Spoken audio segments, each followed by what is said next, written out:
University of California, Riverside, and I work on largely speculative cultures and Black feminist theory in literary and cultural studies. And this panel is Black women and monsters. So I'm going to do I'll do the introductions one by one. Let's do it that way. So our first panelist is going to be Bernabé Mendoza from Dartmouth College, and the title is Nourishing the Female Monster.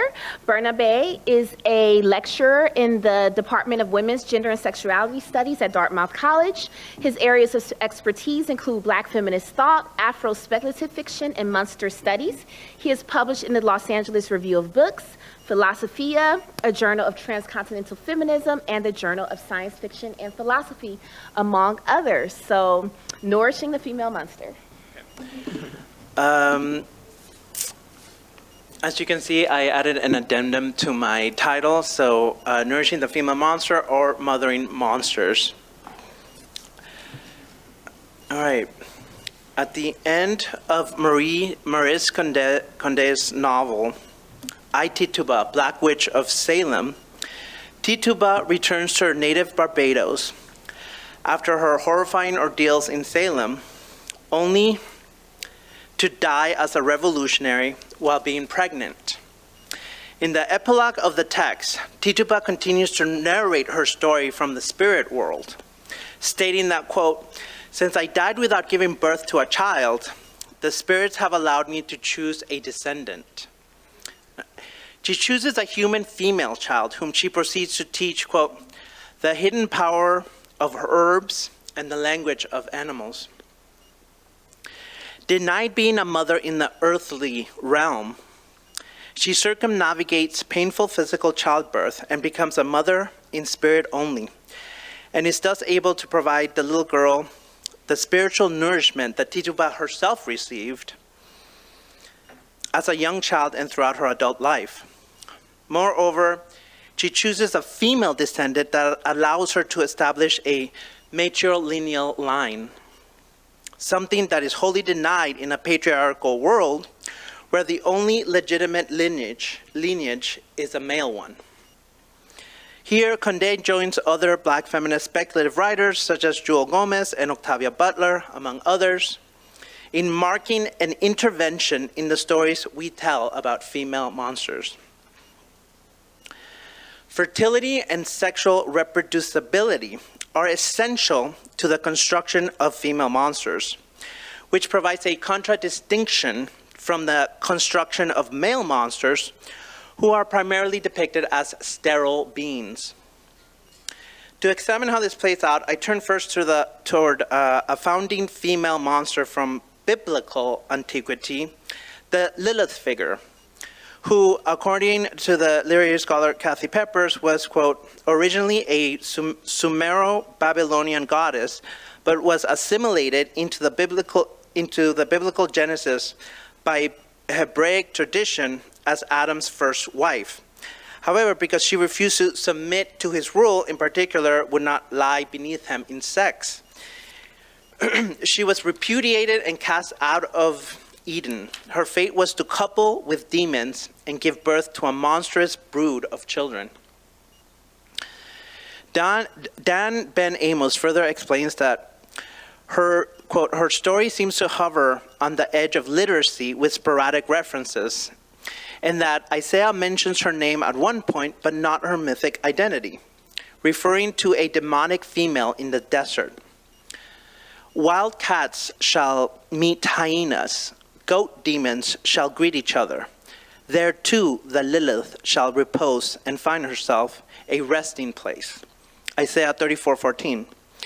Later in the post-biblical period, the sages identify the Lilith several times, not by name, but as the first Eve, indicating that her full story was well known in the oral tradition, yet barred from the canonized biblical text. This first mother figure is indeed a liminal figure, barely legible, if at all, within biblical discourse, and is closely tied to animals and nature. The Jungian psychologist Barbara Black-Kultoff elaborates on her importance within the world of monsters, noting that, quote, the monstrous figure of Lilith is known throughout the world by a range of appellations, including Dame Donkey Legs, Vixen Boogie, Bloodsucker, Woman of Harlotry, Alien Woman, Impure Female, End of All Flesh, End of Day,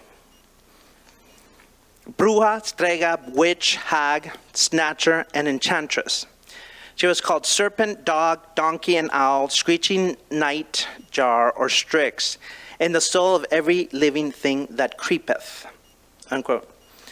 This list pretty much covers it all, and as such, the Lilith figure functions as a classic template for all female monsters that follow in her wake, including witches, female vampires, shapeshifters, and all nightly creatures. There are at least 3 important things to note about this figure: her fecund fertility, her multiplicity or multiplication, and the fact that she is often paired with the devil as being referred to Satan's whore. Lilith rejects motherhood, the role that Eve takes up as, quote, the mother of all living, Genesis 3:20, but she is still forced to give birth to endless demon children. As the liminal other to Eve, she serves not as the mother of all living, but as the mother of all dead. Yet despite her escape from the Garden of Eden, the Lilith figure is a monster that is duplicated time and again, and moreover is never a solitary figure, but is accompanied by wild animals and other demons. Another figure here worth mentioning from classical, not biblical antiquity, is the figure of Medea, a powerful sorceress and goddess of magic and witchcraft, whose story gives meaning to the expression, hell hath no fury, like a woman scorned. Euripides' play The Medea notes that, like the Lilith figure, Medea also ends up rejecting her role as mother by infamously killing her 2 children she had with her husband Jason, the mythical hero of the Argonauts, in order to punish him for abandoning her in exile to marry King Creon's daughter, whom Medea also kills along with her father, the king. Medea is key in helping Jason escape with the golden fleece, even going so far as killing her own brother. But it is only when she commits the act of infanticide as revenge for Jason's infidelity and betrayal that he disparages her, calling her, quote, an evil thing, a wicked mother, and a monster having a wilder nature than that of Scylla. Medea's story is unique in that she is one of the only figures who actually gets away with her vengeful act. Although her rejection of motherhood, even though she had good cause for it, still marks her as a bad mother, which is synonymous with being a monster. Toni Morrison, of course, rewrites Medea's story under a different context in her novel Beloved, in which Setha, the main character, also kills her daughter to keep her safe from the horrors of slavery and a future of enforced reproduction. Here, Morrison establishes a direct connection between enslaved black women and female monsters from antiquity through the trope of the bad mother who rejects motherhood. Any woman who rejects motherhood risks being rendered monstrous. Of course, as Barbara Creed notes in The Monstrous Feminine, through her reading of the horror film, the construction of the maternal figure is always already abject. In her theoretical framing, the monstrous feminine is always represented in relation to women's reproductive and mothering functions. Within patriarchy, it seems that women are damned if they buy into motherhood and damned if they don't. By contrast, male monsters are readily depicted as barren. A case in point is Mary Shelley's Frankenstein, a text in which sterility is accompanied by a hellish solitude and loneliness associated strictly with maleness. In Shelley's text, the one desire of Frankenstein's monster is for his creator to make him a female monster, to accompany him in exile. After lamenting that, quote, I had never yet seen a being resembling me or who claimed any intercourse with me, the monster tells Frankenstein to, quote, create a female for me with whom I can live in the interchange of those sympathies necessary for my being. He later repeats this demand, stating that, quote, what I ask of you is reasonable and moderate. I demand a creature of another sex, but as hideous as myself. The gratification is small, but it is all that I can receive, and it shall content me. It is true we shall be monsters cut off from the world, but on that account we shall be more attached to one another, unquote. After listening and agreeing to create a female monster to accompany the creature, Victor, however, goes back on his word, fearing that her creation would enable a race of devils to take over the earth, and goes on to ask himself, had I a right for my own benefit to inflict this curse upon future generations? In this exchange, Frankenstein's creature showcases a unique trait of male monsters, a deep loneliness and a need for sexual companionship, community, and more importantly, lineage, the right guaranteed to normative men under patriarchy, all of which cannot come into being in the absence of the life-giving feminine principle. But for Victor, the female monster takes on much more terrifying dimensions than the male monster, in that through her reproductive capability, she represents a plurality in a future dystopia, since it is through her body that a race of devils might come into being and curse future generations of men. Whereas the barren, lone male monster is presumably a curse only on the present generation. He is a singular error that in and of itself must not be copied. Victor's fear of casting a curse upon future generation harks back to the notion of original sin and places us once again squarely in the Garden of Eden alongside Adam and Eve. Indeed, the monster explicitly makes this association, stating that, quote, like Adam, I was apparently united by no link to any other being in existence, but his state was far different from mine in every other respect. And then he shifts to associating more closely with the devil. Many times I considered Satan as the fitter emblem of my condition, for often like him, when I viewed the bliss of my protectors, the bitter gall of envy rose within me. This connection is appropriate in more ways than one, for Satan is another classic male monster who, being envious of God ever since his fall, has also sought out human children.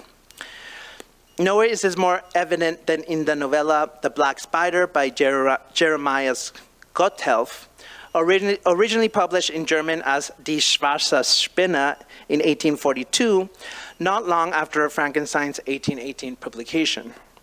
And like Frankenstein, it is known as one of the first works of modern horror, influencing the likes of H.P. Lovecraft, among others.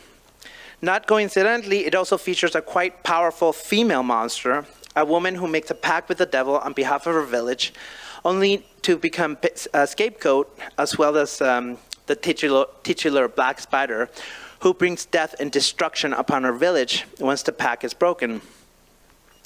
To save the villagers from a despot knight, the devil appears as a green huntsman and asks the village for one thing in return, a thing that sends them all scurrying in terror, an unbaptized male child.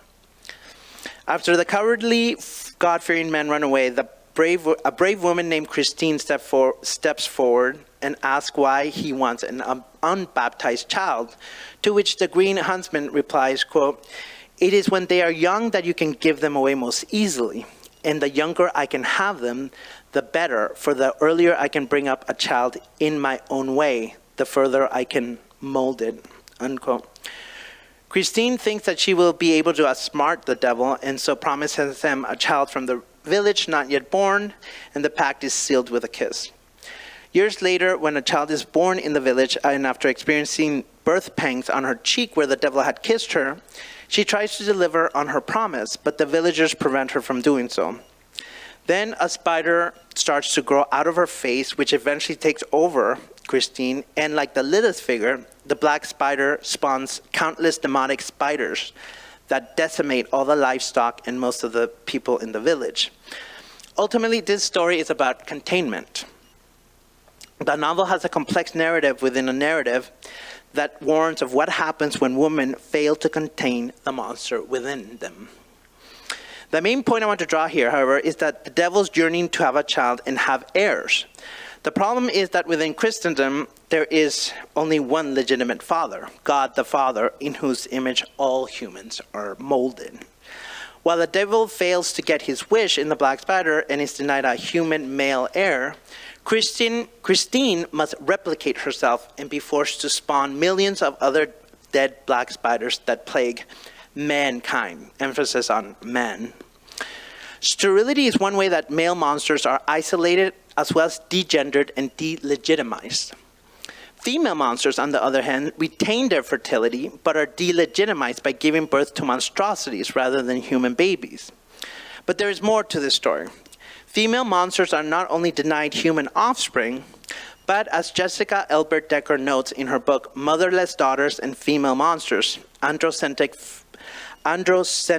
Fantasy in Ancient Greek Myth and Freudian Theory, female monsters are also motherless orphans.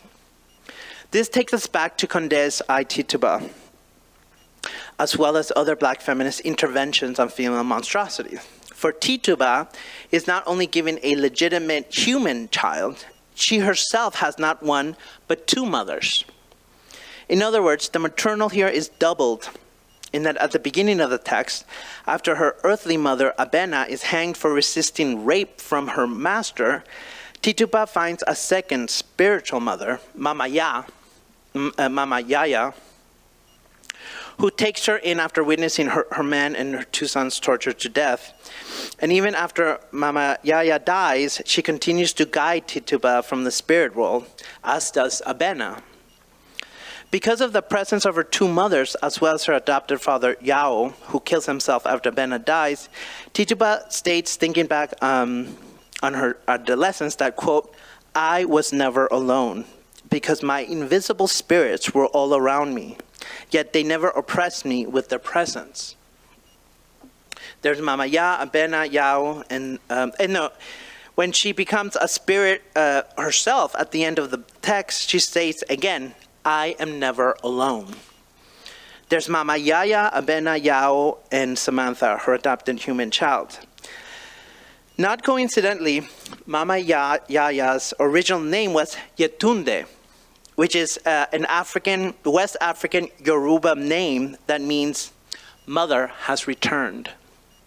This notion of the return of the mother is also found in Jewel Gomez's novel, The Gilda Stories, which is a black lesbian vampire story in which a young runaway slave girl is also depicted as having both her earthly mother that dies, followed by Gilda, who functions as a second spiritual mother, who also ends up baptizing the girl Gilda.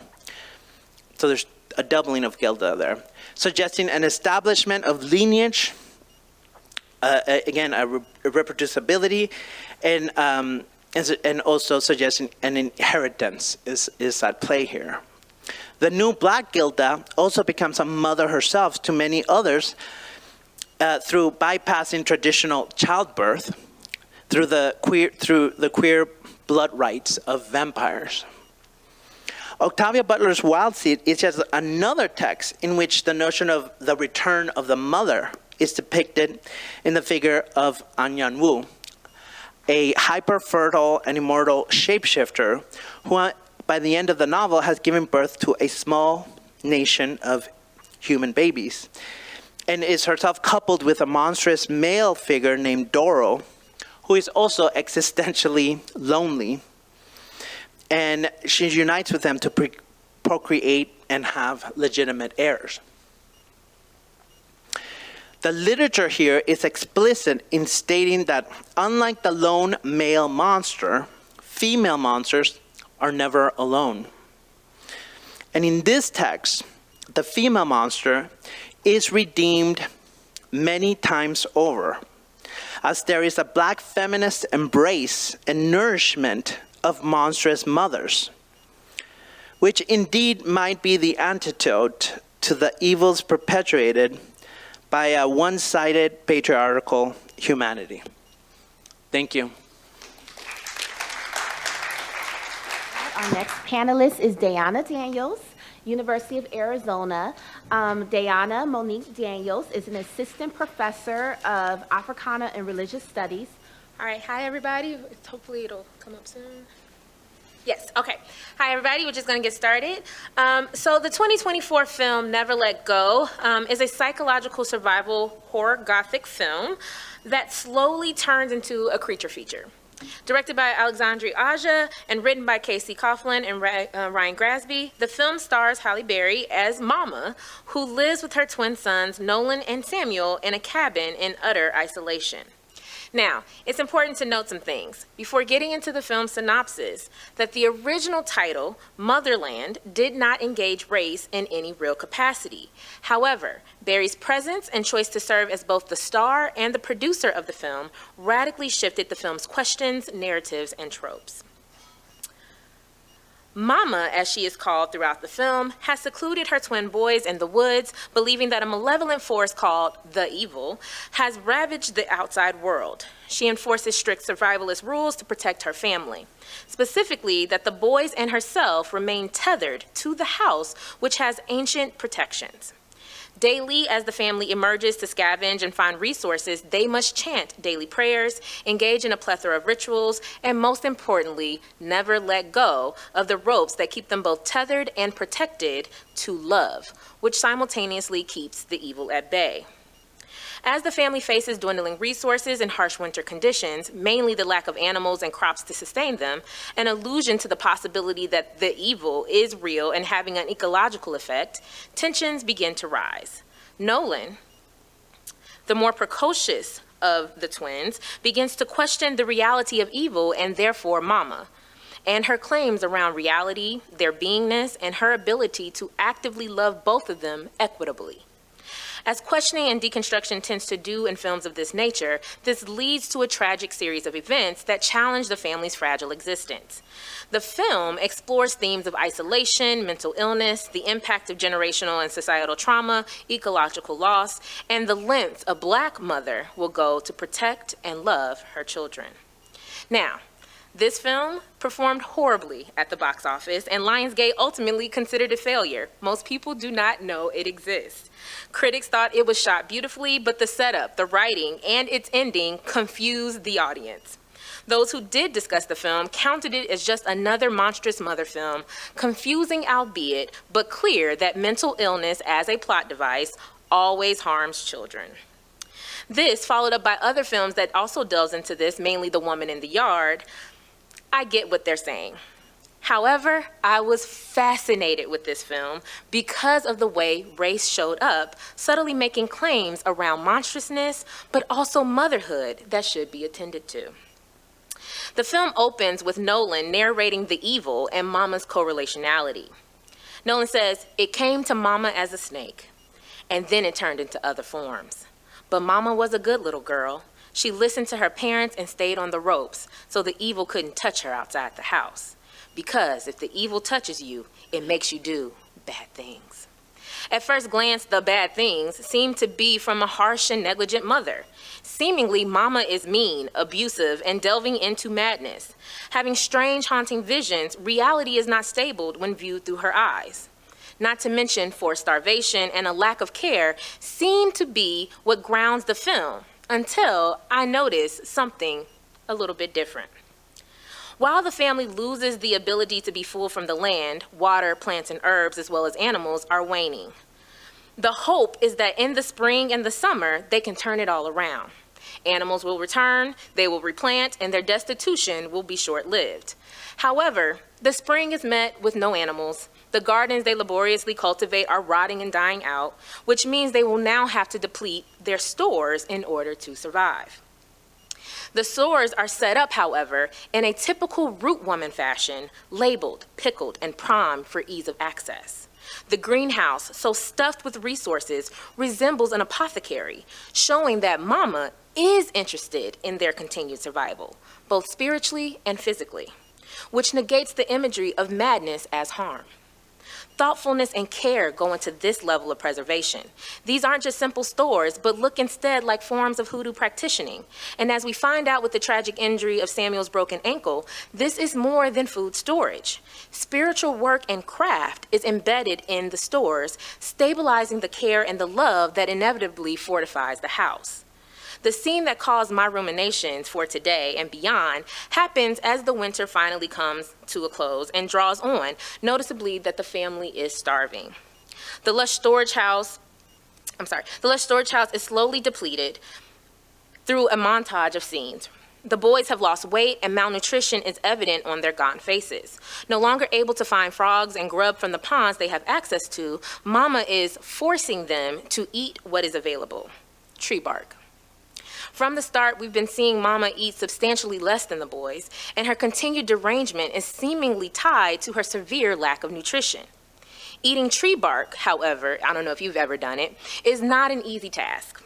But we see Mama, and this is really important, over the stove, taking seasoned sap to soften and sweeten the wood. Here, she seasons, using the best she can to curb the taste and texture of the tree. As she serves it to the children, its reception, of course, is met with groans and sadness. It is, unfortunately, tree bark. Nolan asks, can we simply just go a bit further and find help? But Samuel says, the sap really does help the taste, Mama. Thank you. In this moment of seasoning, which is part and parcel Black motherhood, something shifts for me. Mama is monstrous. Not because she's forcing her sons to starve because of the evil, but because as a Black mother, her all goes into protecting her children from the malevolent forces that stalk them, turning it into ritual. However, all her actions are perceived through the lens of monstrosity. Mama is simultaneously blamed for the conditions, yet the conduit to alleviate them. She seasons the tree bark. Her best she continues to offer, and rightful distrust of a world that has always and already stalked and harmed Black children is simply met with negative questions. All of her actions, especially for the audience, are monstrified and thus read as harm, without a consideration of what put them in this position in the first place.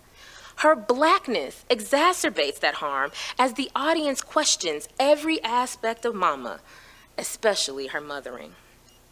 So this paper, the talk, is an attempt to explore how the film constructs a figure of the Black monstrous mother who embodies the tensions between Black motherhood and the monstrous, which looks like a fight between care and control, faith and fear, devotion and utter destruction.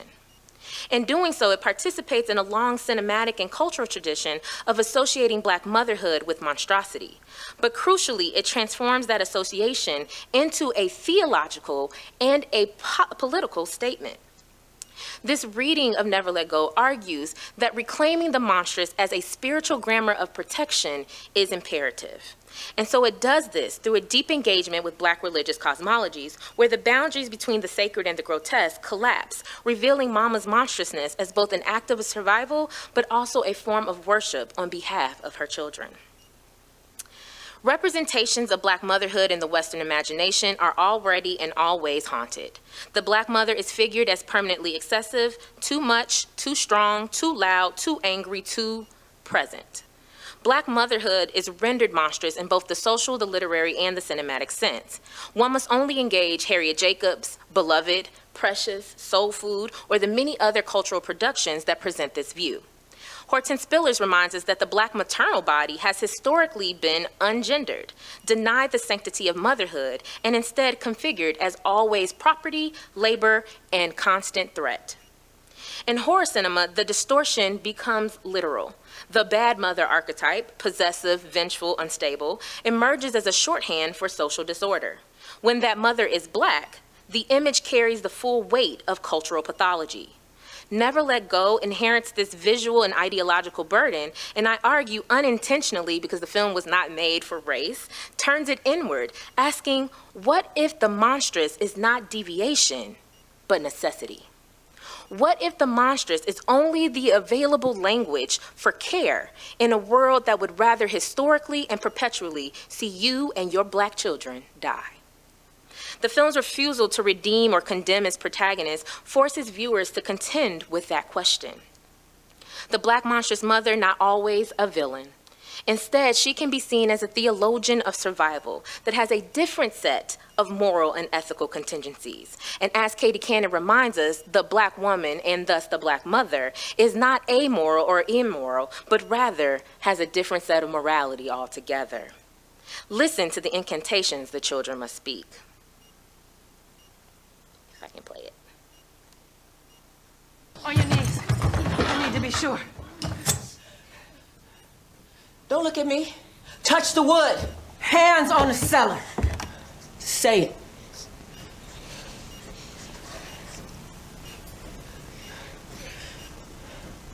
Say it! O blessed house of ancient wood, shelter to the pure and good, will keep you bright and never roam. Heaven is here within our home.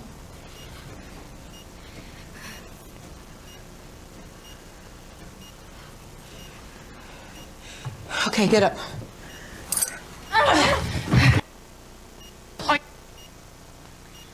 Though harsh and at knife point, and they are forced to incant, the words themselves, which for Mama are the most important part here, speak of love, purity, and goodness found within themselves. Survival is possible because of how they shelter in place.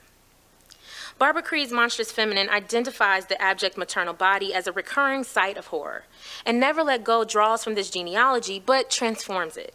Mama does not simply embody the abject, she weaponizes and operationalizes it.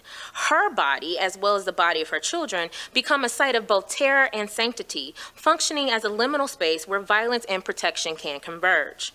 And this becomes exceedingly true when the boys found out that Mama's body is tattooed and the good little girl image is thrown into contestation.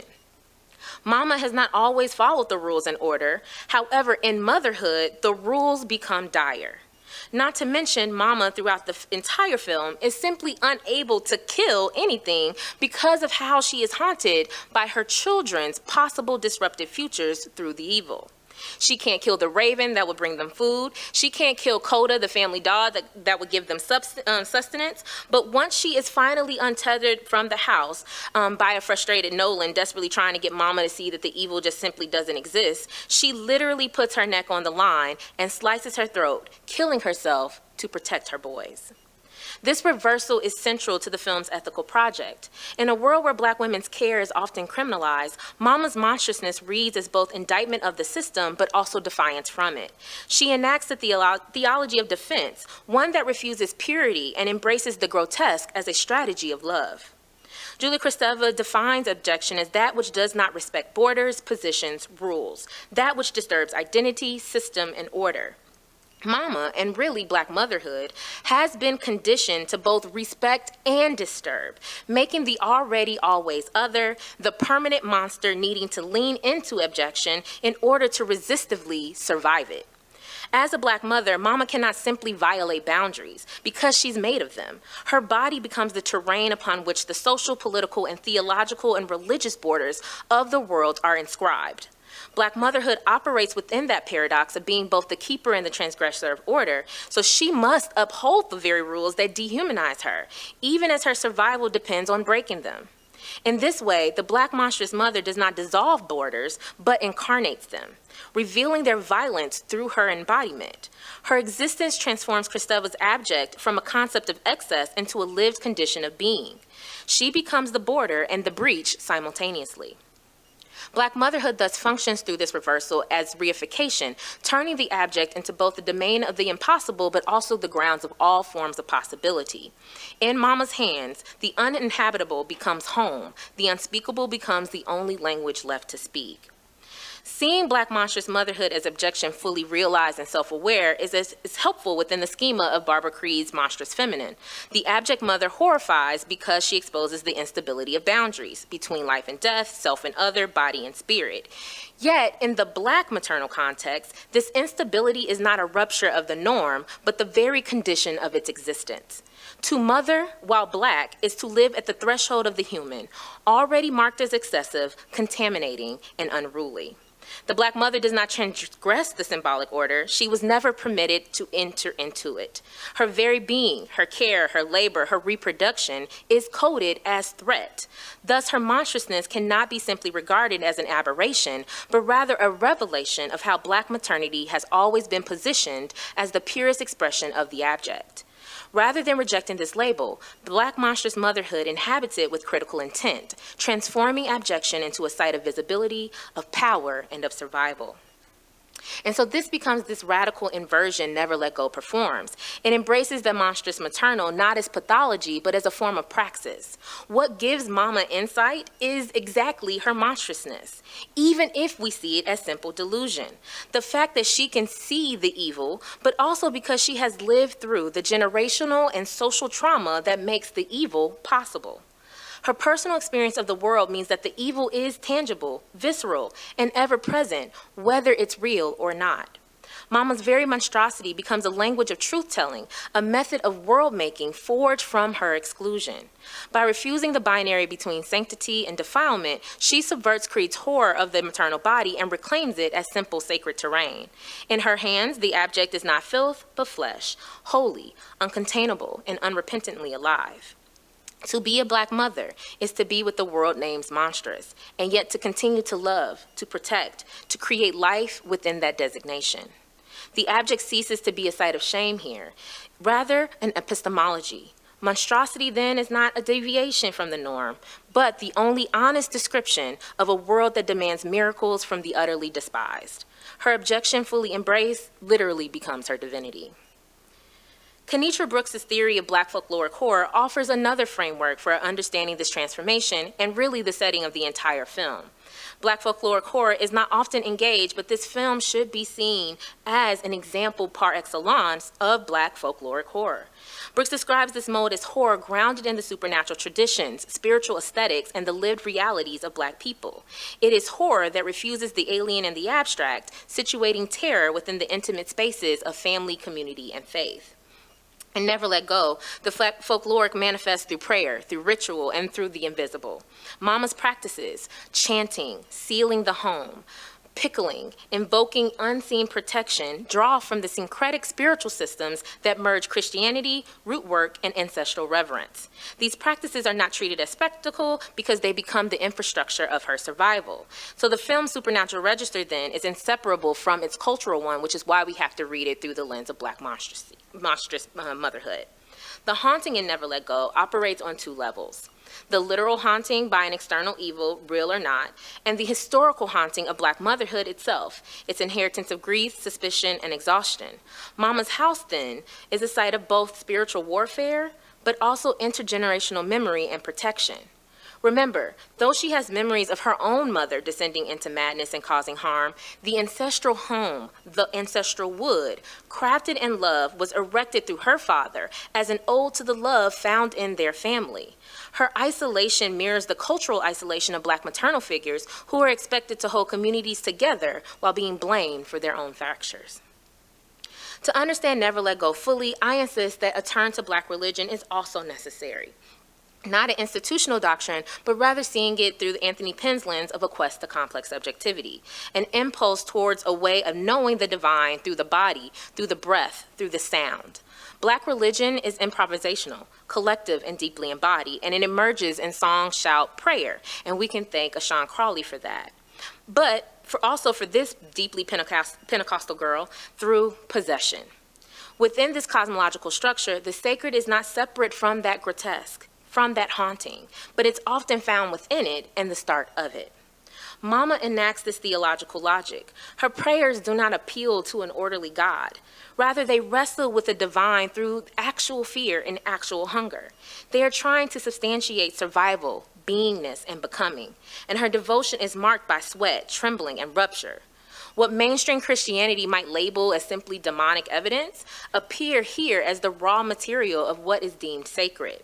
And this aligns with Yvonne Chareau's work on conjure and African-American supernaturalism, where the practitioner, often a woman, mediates between worlds. The conjure woman channels ancestral power to protect, heal, or curse. And in Never Let Go, Mama occupies that very position. Her rituals, improvised and desperate, resemble conjure more than it would ever resemble religion or church structures. Yet, they are also acts of faith, rooted in the conviction that the divine is accessible through the very suffering the world deems monstrous. Her monstrosity thus mirrors the paradox of Black faith traditions. Holiness and horror are entangled. The cross, after all, is itself an instrument of torture transformed into salvation, so it's important that it's carved into the ancestral wood. Black religious practice has long held that beauty and terror, grief and glory coexist, and isn't that what horror is? Mama's home, the ancestral wood, is the altar. The family continues to use their bodies as the offering. And Never Let Go locates the sacred, not in a deliverance or a freedom from this, but in the endurance. The monstrous becomes that form of testimony and articulation of what Tracy Hucks calls the spiritual insurgency of Black women who create meaning amid catastrophe. And this leads me to an important consideration. It's easy to interpret Never Let Go through a psychoanalytic lens. The claustrophobic house as the wound, the unseen monster as maternal repression, the children as extension of the mother's fractured psyche. Yes, we can go there. But many who engage the film do so to make a claim that schizophrenia and religious fervor that can sometimes be attached to its expression is necessary to be discussed. However, this reading makes universalizing claims that does not allow for the engagement of structural terror tied to personal trauma. Mama's fear is not only rooted in the unconscious or the subconscious, but it's in history. The external evil that threatened her family mirrors the social forces that have always stalked Black life: poverty, policing, hunger, state neglect, gratuitous death. To frame her paranoia as only delusion would be to ignore the reality of those conditions. Her isolation, her strict control, even her descent into apparent madness, all index the impossible demands placed upon Black mothers to preserve life in the face of unending precarity. A psychoanalytic reading cannot contain the weight of that reality. Only a culturally specific, theologically inflected framework, one that reads her actions through Black religious and folkloric logics, might account for these contradictions. Her monstrosity is not mental illness, but the mental illness can, and in this instance, provide care. This leads me to my last point. Mama's love is relentless, it's embodied, and it's always terrifying. A direct enactment of what Toni Morrison calls mother love in Beloved.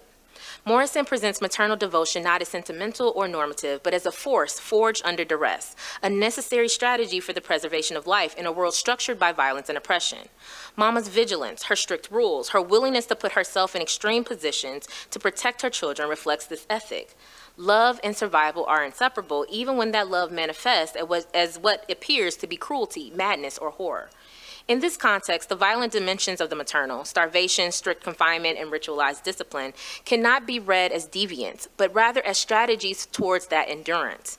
The monstrous and the loving become entwined, each sustaining each other, producing a maternal praxis that is culturally and historically what Nicholas Whitaker would say, unintelligible because of the Black experience. This reading resonates with Harriet Jacobs' articulation of Black motherhood under slavery, where maternal care was negotiated against forces that sought to destroy both mother and child. In Incidents in the Life of a Slave Girl, Jacobs details the complex, often painful choice Black mothers made to secure the survival of their children, hiding them, negotiating with oppressors, even sanctioning acts that would appear morally fraught. In Never Let Go, Mama's relationship with her sons reflects the same historical continuum. The maternal bond is urgent, embodied, and necessarily non-normative.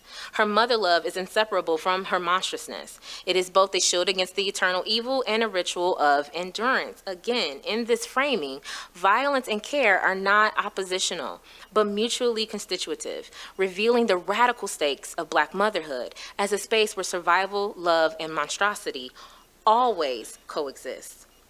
Mama's love is an orientation shaped by historical trauma, yet committed to continuity. Yes, Mama's decisions appear destructive, and Nolan necessarily questioned these choices at every way, although he ultimately returns to her way of thinking. Her overprotection, secrecy, and refusal to trust or step into the outside world simply reveal the long memory of mothers who have had to outwit systems of death. Her monstrousness becomes a form of ancestral repetition, what Christina Sharp might call wake work, where survival strategies are passed down through generations of women who have never been allowed to rest. If motherhood has always been seen as monstrous in the Black context, perhaps maternal monstrosity should and could be redefined. Mama's monstrous acts become a language of love rendered in horror's grammar through the lens of the monster. Horror has always been a language of survival for the Black storytelling figure. From Candyman to His House to Spell, horror provides a space to speak the unspeakable, to embody terror that history represses. By aligning the monstrous and horror within Black religiosity and folkloric memory, the film itself transforms cinematic fear into what becomes a cultural testimony. Insisting that the grotesque can carry revelation, that horror can function as a liturgy for the oppressed, that mother's faith and her violence become intertwined into forms of prayer, prayers for protection, for understanding, and for sustaining through the endurance. This reclamation reconfigures horror's politics of representation, and where traditional horror vilifies the monstrous mother, Never Let Go sanctifies her. She is horrifying, yes, but she's also sacred. So I end with the fact that Never Let Go offers the profound meditation on Black motherhood, faith, and fear, refusing both redemption and condemnation. Her love, her faith, and her terror merge into one sacred, grotesque, monstrous form. And as Cardi B has said, she is simply a mother. Mama forces us to see Black maternal as monstrous through the conditions and rendering processes that make her presumed evil always a reality. I see her struggle, her becoming monster, as necessarily religious, sacred, and divine. And one of the wondrous aspects of both religion and the monstrous is their refusal to stay still.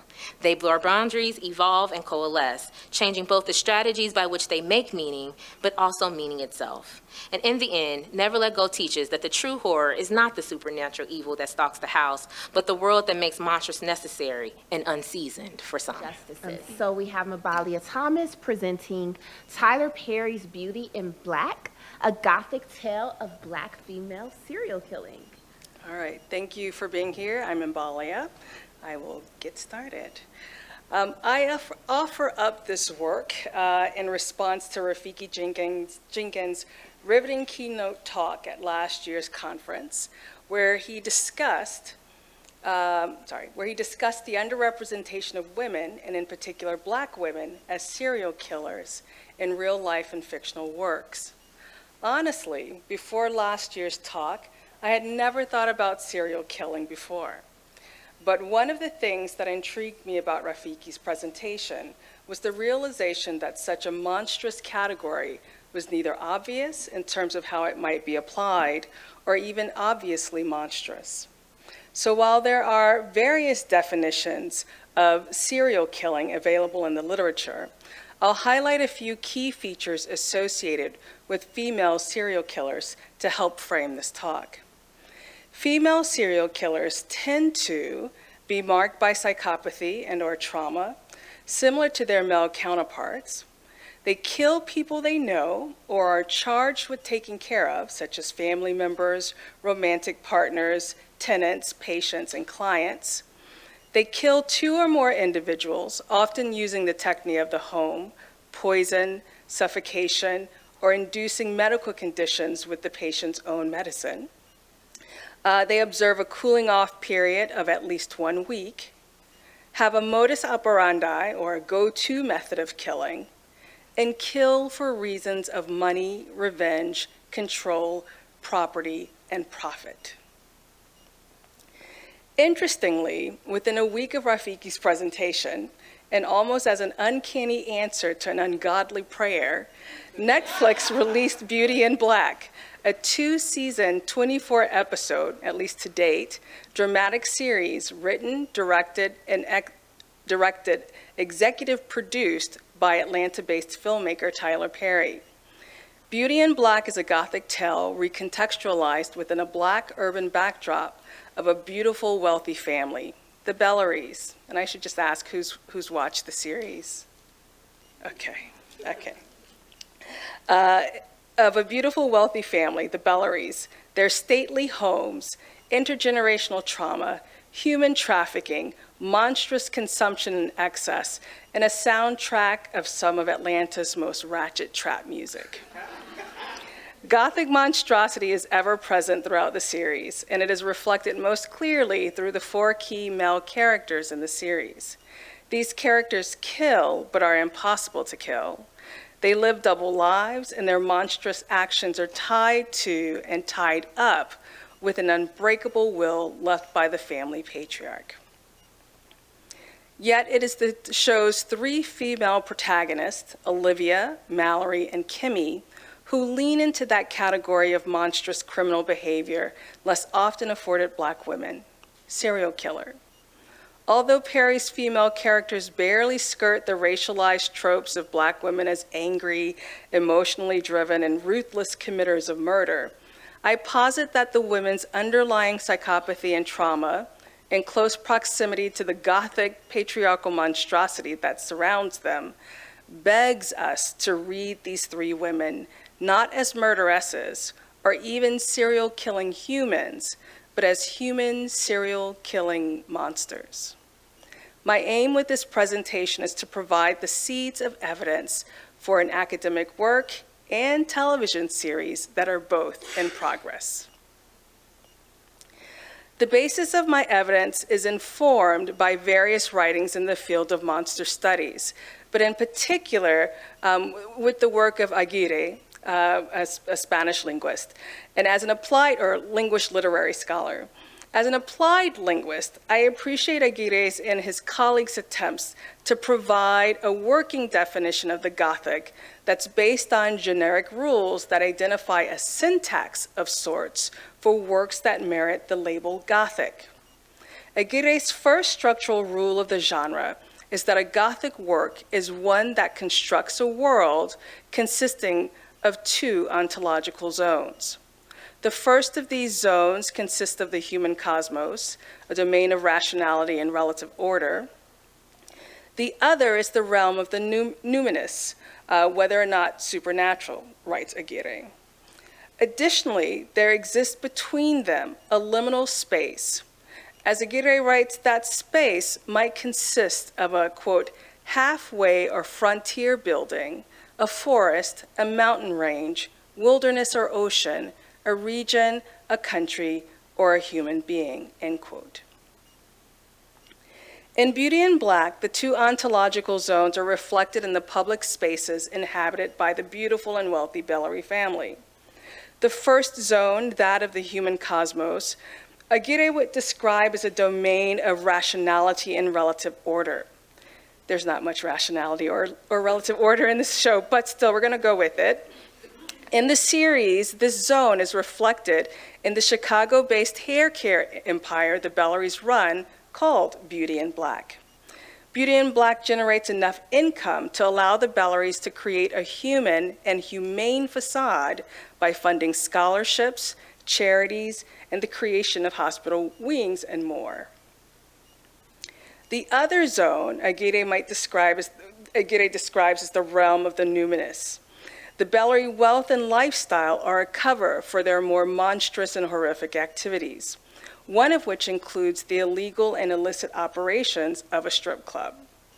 The strip club is secretly owned by 2 of the male Bellarys and run by a former stripper, DeAnna, and a current stripper named Body, who proudly announces, "I'm Jules' bottom bitch, and I run this shit." The club is a dungeon-esque catacomb of random rooms from which its trafficked employees cannot permanently escape. The club is a literal skin show of Black and brown bodies, a carnivalesque space of sublime ratchet over-the-topness, ungodly bad acting, awe-inspiring put-downs, and name-calling. In fact, by the second season of the show, the Bellarys' Black butler, James, is being called, and I quote, "Butler nigga," with the soft A, by the way, by one of the characters' freeloading friends, or the newest Bellary wife. And then we must not forget all of the techno-culturally injected and engorged butts, tits, and manly bits. Yeah, did I mention this show is over the top? Finally, the liminal space that stands in between the human and the numinous realms is occupied by the private sphere of the Bellary family and the private spaces inhabited by them. These include the Bellary home, a multi-compound country estate located somewhere in Indiana. One accesses the houses on this estate along a private road. There are stables and multiple houses on the property where all of the family members live. The Bellary main house has big rooms, big pictures, and servants who are, quote, off for the night. And the house is filled with pictures of outdoor landscapes and trees. There's dark wood furniture all over the place. And it's on the estate that the most Gothic hauntings occur. Almost as a grotesque twist on the often true reality within some African American families for the head of the family to die intestate, that is, without leaving behind a will, such as musician Prince or Aretha Franklin, Beauty in Black features the oft-referenced legacy left behind by the Bellary patriarch, an ironclad will that impacts the private actions of every member of the Bellary family. The will dictates that any Bellary who commits a crime or tries to harm another Bellary is automatically disinherited.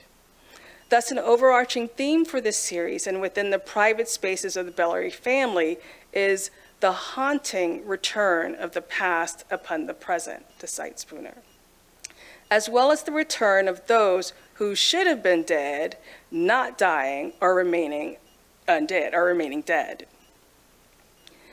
This private liminal space embodies and perhaps even gives rise to monstrous dualities that mark the Bellary family. The primary duality exists between the two primary beneficiaries of the Bellary legacy, Horace Hart Bellary, the patriarchal Bellary's father's favorite son, who notably shares the same first name as the author of the first Gothic work, Horace Walpole, and Horace's younger brother, Norman. Both hold secrets that in this story world violate natural, man-made, and the spiritual law of their father's will, resulting in rather monstrous acts to conceal their transgressions. This monstrous duality, as well as desire and the need to kill to keep secrets buried, is generationally experienced by Horace's two sons, Roy and Charles. And that's Charles and Roy. And while I'd love to provide you with the details on all of the monstrous shenanigans these four men get up to, this presentation isn't about them. It's about these three female protagonists, Olivia, Mallory, and Kimmy. On the surface, these three characters barely skirt the stereotypical tropes, as I've said before, of Black American women as angry, emotionally driven, and ruthless murderesses, a label that is more readily applied to Black women who commit multiple murders, even when there is a serial killing component to their killing. And as an example, I'll just give an example of that case in Louisiana where there was a news reporter who was killed by a Black woman, and she had done this multiple times, and instead of actually of charging her with multiple killings or serial killings, she was charged with fraud, with credit card fraud, and you can look up this case. While I don't think that Perry would label his three lead females serial killers, his use of Gothic themes and tropes invites us to look at these women, again, not as murderesses or even serial killing humans, but as humans who are made monstrous serial killers because of the time they've spent within the liminal private space between the domain of rationality and control and the numinous of the intergenerational monstrosity of the Bellary men. What Beauty in Black does is provide us with a glimpse of where these ladies are in their journey towards serial killing monstrosity. I provide evidence for this claim in the section that follows. In Gothic fashion of women, and I'll start with Olivia Bellery, who's the mother-in-law. She's married to, I'm having a senior moment. She's married to the head of the Bellery family, who is Horace. Thank you. Senior moment, sorry about that. In Gothic fashion of women taking themselves to nunneries to escape bad and monstrous situations, we first meet Olivia, who's enclosed herself in the church, trying to get away from the monstrous pit to which she and her husband Horace and brother-in-law Norman are a part. Olivia understands the monstrosity that lies hidden within the two male patriarchs of the family, especially Norman, who she warns others don't taunt or tempt him. And it's also rumored she's had an affair with him at some point. There is, in terms of evidence of her killing, the audience has on-screen proof of Olivia's murdering. Olivia is a Black widow, inviting young men into her bed and either discarding them or killing them. Her killing is ritualistic and clinical. She tells her would-be victim, "You know how this shit works. You gonna have to get in the bag. You know too much." Where they enter a body-sized bag, are shot by Olivia's other toy boys, wrapped up and disposed of as Olivia lights up a ciggy. While the audience only sees evidence of this ritual killing once, it is implied that this is not an uncommon occurrence, and that in fact, the body in the bag is Olivia's modus operandi. Olivia's motivation is not that complex. She kills to protect what she feels is hers, which includes her share of the Bellery inheritance. When Norman asks Olivia, "Why are you always protecting those horrible motherfuckers?" Olivia responds, "Because they are my horrible motherfuckers, motherfucker." Sorry.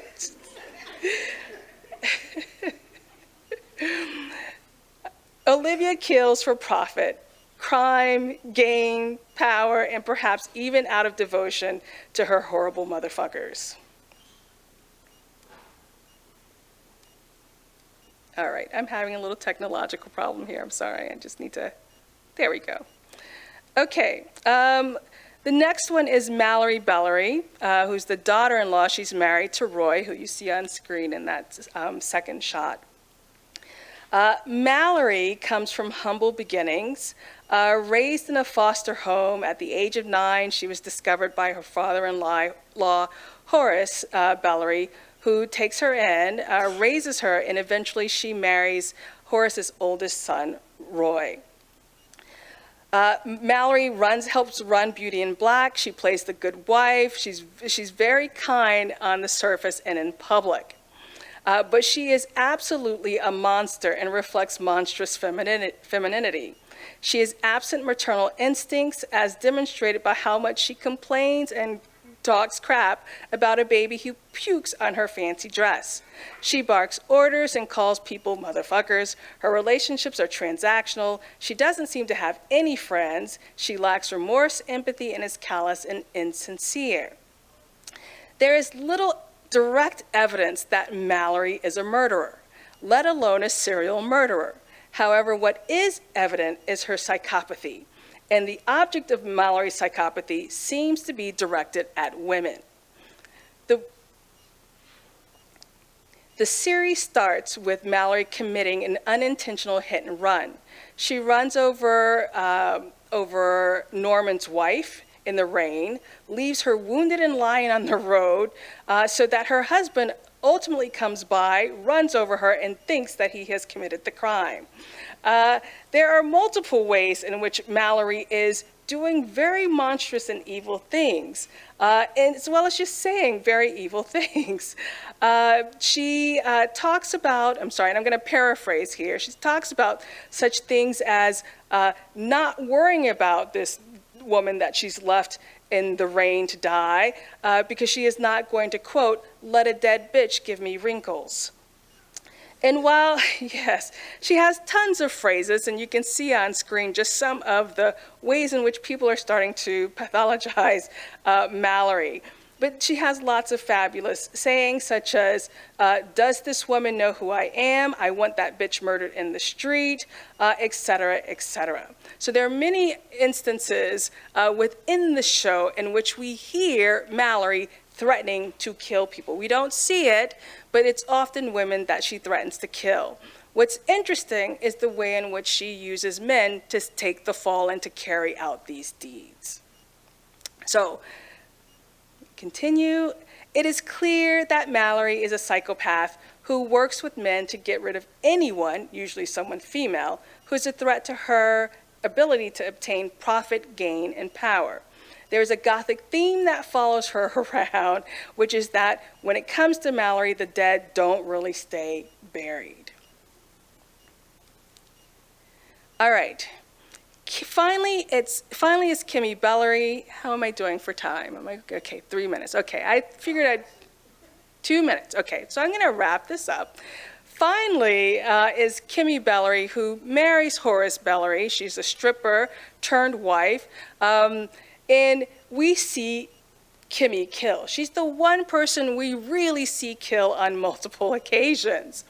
And one of the interesting things about Kimmy is that her killing occurs in closer proximity to Horace Bellery and the Bellery family.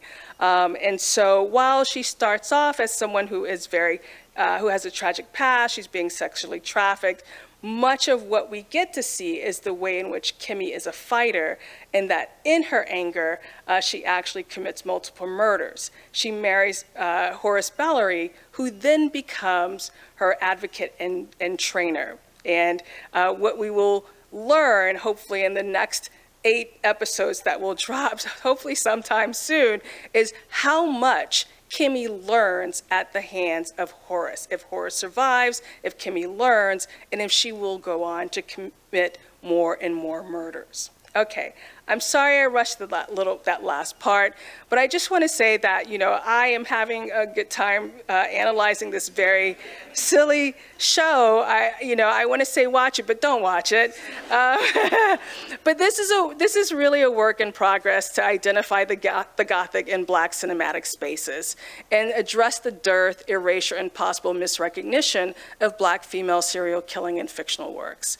I'm just playing around with this category of serial killer, perhaps considering the actions of these individuals on screen, maybe as a form of nourishment for their souls, especially Olivia, who likes young men and to kill them in bags, and broaden the representation of murderesses in fictional universes.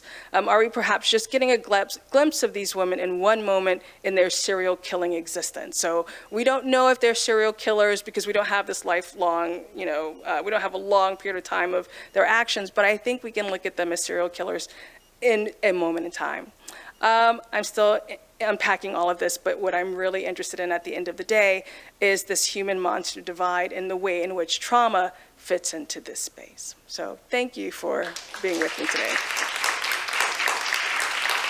Some of the historical or even the mythical or even the kind of psychoanalytical archetypes of womanhood and motherhood and like monstrous femininity, and putting those in conversations with the specificity of like Black women's history in the United States. Well, not just the United States, in the Caribbean as well, in the United States, in the Americas, right? So I just wonder if you could each speak more to that about how you see your work maybe intervening in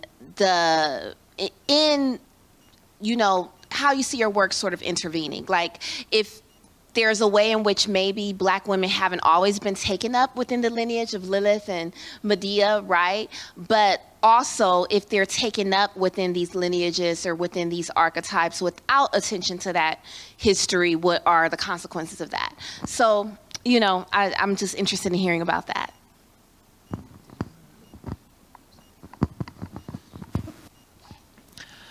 Well, I do see Black women writers doing interventionist work, for sure. In correcting, in a way, I'm thinking of like Hortense Spillers talks about, this isn't quite related, but like the how Black women operate even though, you know, they're ungendered, they're really at the heart of female sexuality. She writes about this in Interstices. And yet, we don't see that. You know, we kind of see them as either, or, you know, as either, or they've been, Black women have been theorized as being like over-sexualized, right? The kind of Jezebel figure, or the mammy, or unsexed, you know, or like they're over, you know, they're not quite at the center, but in reality, they live at the heart of it, you know, of being a woman. And so I feel like this is, you know, situating, you know, women in this literary context as being at the heart of what it means to be female, to be, you know, a mother. I mean, because it's you know, they've, like, historically, right, enslaved women have been reduced to that function. And so then how do you begin to recuperate that, you know, and kind of situate them at the heart of all these discourses? Yeah. I'm fascinated with perpetual monsters, or monsters not allowed to be in the loophole of domesticity, right? That you can redeem in a particular kind of way. And that just usually happens to be minoritized, racialized, gendered monsters, right? And so I'm also really not interested in how they got there, because we know the processes, right? We know what monstrification is. We know how monsters are rendered as such. And so I'm not in the conversations a lot that are happening right now around, like, what's a moral monster versus an ontological monster? I don't really care about that. I want to know what the monstrousness does. What does that look like? How is it operating? How is it showing up? What are the lived experiences of those rendered as monster?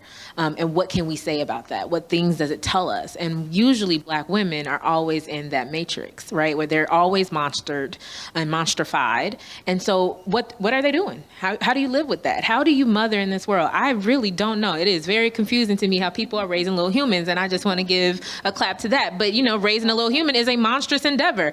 And so how are you doing that in this economy, in this world, when these situations are occurring all the time? To show up for a child is monstrous, right? I'm just tired of there always being a negative valuation to that it is not the thing that gets you through. I just did for my class, I had my students read Toni Morrison's Bluest Eye, and all the students were like, oh, well, she went into madness. And I'm like, and that was her protection. Can we see madness and the monstrosity of it all as protection, as hope for survival? And then I start seeing it in so many other Black cultural productions. So I think it's important that we see that, not to explain it away, not to say, hey, we're not monsters, we're humans. No, we are absolutely monsters. Let me show you how I work. Let me show you how I move. And so that's kind of what the work is trying to do. All right, let's open it up. Oh my goodness. Okay, let's see if we can get them all in. Right here. Thank you all for an amazing panel. I was riveted. My question and a bit of a comment is for DeAnna. First of all, I'm all in. You've convinced me. It is a Black folkloric horror film. I've never seen it. I'm going to go see it. Mm-hmm. I especially think so because you talk about these kind of ritualistic moments that occur in the film and from the imagery, which reminds me of something I studied, which is voodoo in Haiti. And I wondered if you've thought about the connections between Halle Berry's character of Mama with Urzuli. Urzuli Frida, Urzuli Dantor. She has two faces, right? Mm-hmm. Urzuli Frida is the beautiful kind of courtship love goddess in voodoo, but she also has another face, which is the mother, who is a warring figure who fights for her children and is looking very much like a bloodied figure. However, both those faces of Urzuli represent the colonial moment in Haiti. And it looks like you've got a lot of Haitian imagery in there, especially with the white skin of the serpent, which made me think of Damballa. Mm-hmm. So I know you maybe had time constraints, but I wondered if you had studied that or thought about that in your application of this film. Oh, absolutely. And so that's why it alludes to Black religious cosmologies that are not just hoodoo, but voodoo as well. I absolutely think through Haitian voodoo in there, and that's the next iteration when it becomes a larger entity. Because one aspect that doesn't show up is that her partner has become part of the evil, and he comes to take care of the children. So he says, "Hey, I'm coming. Let me feed them." But of course, he comes at an hour of 2 a.m. And my mama used to always say, "Ain't nothing open at 2 a.m. but legs." Right. So we know her as a lover, and she gives the kids an imagery, a picture, a black and white photo of her in this love position. And so we assume that it is through love, this experience outside of the house, that actually drives her there for protection so that she could be the best mother she can be. So yeah, that's in the next iteration, and you're absolutely on point. That's where it's going, especially the ancestral wood, because then we have to go through how does the father erect this? And what inevitably shows up is that the evil is real, just not even in the fantastic, but the actual supernatural evil is a real thing. And when you see the evil, not just the skin, how it shows up, is very much Urzuli. Mm-hmm.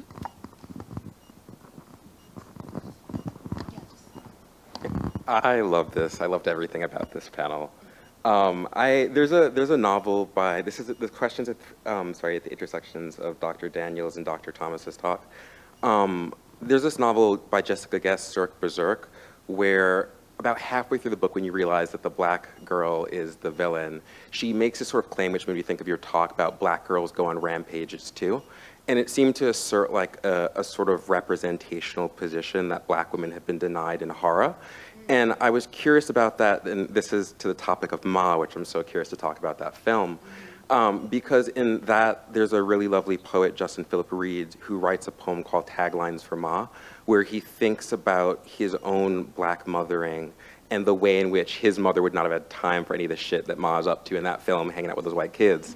And so I love in that piece, though, the sort of tension between those two, where one in your talk, thinking about the way that history haunts the black mother, and that it fills in that context. I'm curious about the split between those two, maybe, between like almost like the desire to see and enjoy representations of black women committing sort of carefree horror, which is the Jessica Guest style, that doesn't sort of need a history in that way, or is like it's about being denied the popcorn horror joy of watching black women kill, versus the sense of having to ground it in a historical reality of why we're concerned. So even lastly, with Octavia Spencer, like she specifically says, like, grant me room to be a villain. And it makes me think again of how many times the concern about the histories of this misrepresentation sort of clear black women from the possibility of occupying that role.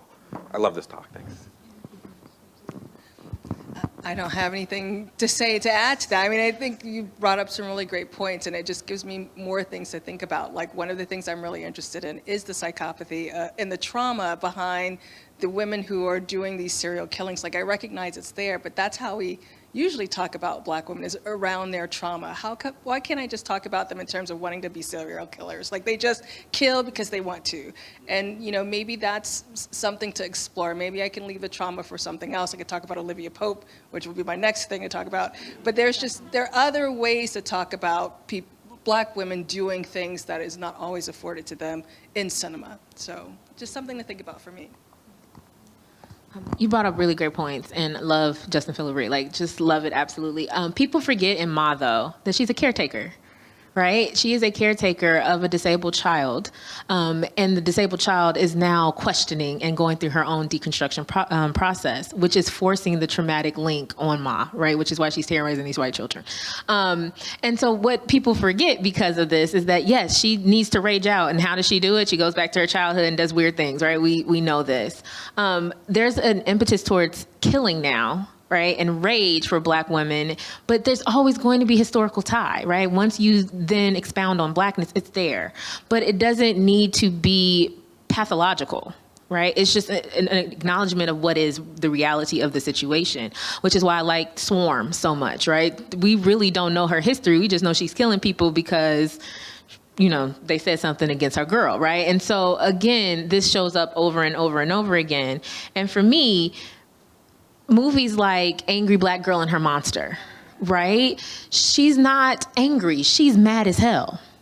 right? She's a mad scientist. She has hubris. She is playing God. And we can't even give her that because she's a black girl. So all of that is funneled through the logics of anger, right? And then we say, but we don't want to talk about the blackness of it all. But that's what that does, right? It kind of obscures all the possibilities, all what is going on, to say that it's something else, that it's pathological, that it's angry, that it has to be sublimated, that it has to be controlled.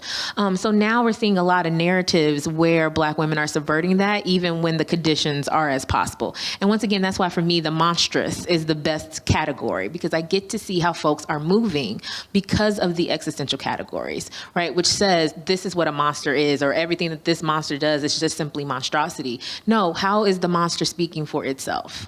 Sometimes I want to rage out. Sometimes I want to trick white children. Sometimes I want to just sit and actually be a good mother. All of that is still funneled through the logics of the monster, right? But we're not attending to it in a particular kind of way.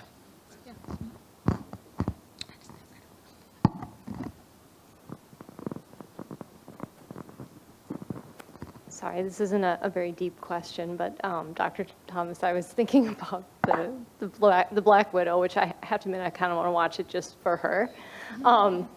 But does the middle character, Mallory, would she be kind of like a femme fatale, where she uses men to like manipulate them to do her evil deeds? Thank you. I would say yes, but I'm still exploring other ways to think about Mallory. For me, I think it's this.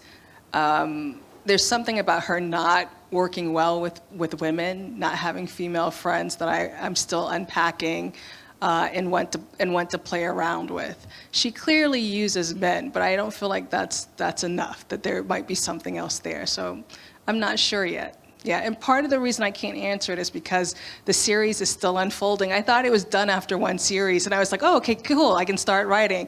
And then there's more that's coming in, and things are shifting a little bit. But we'll see. Thank you. Oh, there's a hand back there. Hi, I really love this panel. It's really great hearing you all talk about such an interesting subject. I was interested, for DeAnna in particular, Never Let Go came out in 2024, and I was interested how you might bring it in conversation with another 2024 movie, 40 Acres, because there seems to be such a direct connection between Black motherhood in this post-apocalyptic setting and what it looks like to provide care. But it feels like that one is a really interesting refusal of monstrousness on the mom's part, which I really enjoyed, but it's doing something very interesting with the Never Let Go handling of similar materials. So I was just wondering how, or if you're interested in bringing those in conversation. Yes, I'm also bringing it with Woman in the Yard, which also comes out in 2024 as well, which is also dealing with survivalist themes, sort of, and then like the descent into madness and mental health, et cetera. I think they are juxtaposed in a particular kind of way. What does survivalist mean doesn't always mean to survive in a good way, right?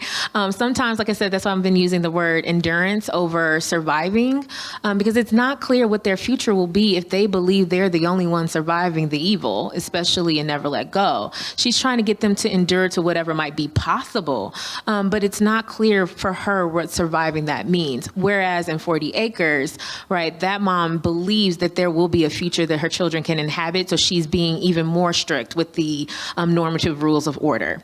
Right, which is why for me, simple objection in these situations don't work for either of those moms, none of them. They have to figure out a way to navigate that differently.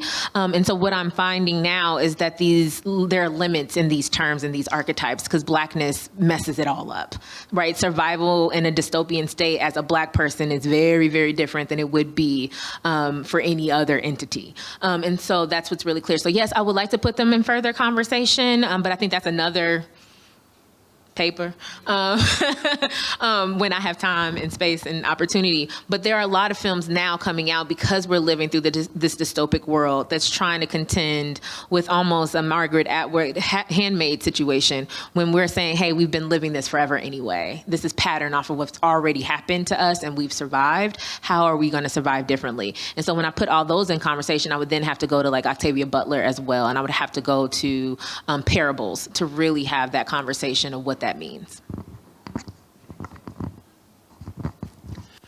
I think part of the issue here is having a language, because to, talk about these type, what these texts are doing, because we don't have a language. We have this colonizing language, this patriarchal, this white language, But I think part of the work here is to construct, new terms and new, however that'll come about. But we need to forge a new way of understanding that's kind of outside of this kind of received, this paradigm. Yeah, and I have a real quick thought too. I think that the Black mother always because this kind of like the mother, is she crazy? Is she hurting the kids? That's a really, really common trope in media. But I think the Black mother also turns this on its head because your Black mama's all you got. So if she is crazy, what you gonna do? Like, are you gonna run away? Like, who's gonna help you? Who's gonna intervene? Because we often fear the intervention of the state, and that intervention often looks worse than what you were dealing with already. So, I think that's another thing to think about too when thinking about those kind of film representations. Okay, we are done, y'all. Go get your coffee break. Thank you so much. Thank you for coming.